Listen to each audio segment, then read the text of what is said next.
Good morning students. अभी हम लोग कायरल और एकायरल के बीच का डिफरेंस समझेंगे। कायरल जो है, कायरल एक ऑब्जेक्ट भी हो सकता है और कायरल कंपाउंड्स भी हो सकता है, तो दोनों को भी हम लोग समझेंगे। और इसी तरह जो है एकायरल ऑब्जेक्ट भी हो सकता है और एकायरल कंपाउंड्स भी हो सकता है, तो मैं दोनों को समझाने की कोशिश करूंगा यहाँ। तो पहले समझते हैं कि कायरल ऑब्जेक्ट क्या है।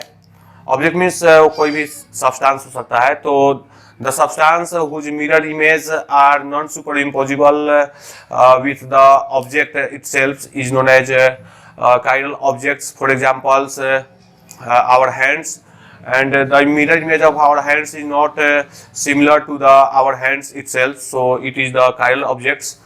And similarly, what is achiral objects? The objects whose mirror image are similar to the object itself. So for example, any spherical objects are the example of achiral objects. And again, achiral compounds. What is achiral compounds? So the compounds having having central carbon atoms is asymmetrical is known as chiral compounds. Means in chiral compounds the central carbon atoms is asymmetrical.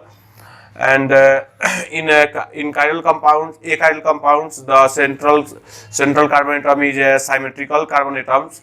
And again, what is asymmetrical carbon atoms? The compounds in which the central carbon atoms is joined by different constituent is known as asymmetrical compounds. For example, butane 2-ol, here you see that this central carbon atom is joined by 4 different constituent. Here ethyl group, this is hydroxyl group, this is methyl group, and this is hydrogen.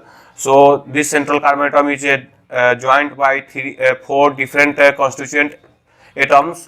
So this is the example of chiral compounds, and this is the example of achiral compounds. Here we see that the central carbon is joined by same methyl group.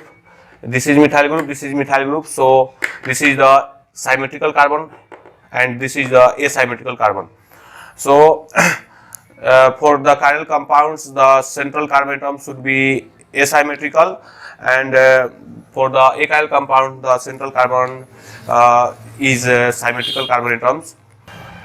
And again, it is seen that the chiral compounds are optically active compounds, and they are the example of optical isomers.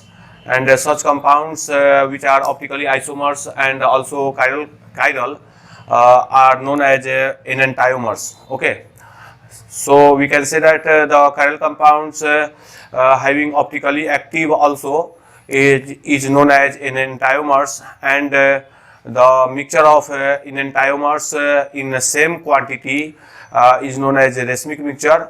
Okay, these are the all main important points between chiral and achiral compounds. I hope you understand all these factors. So thank you. Have a nice day.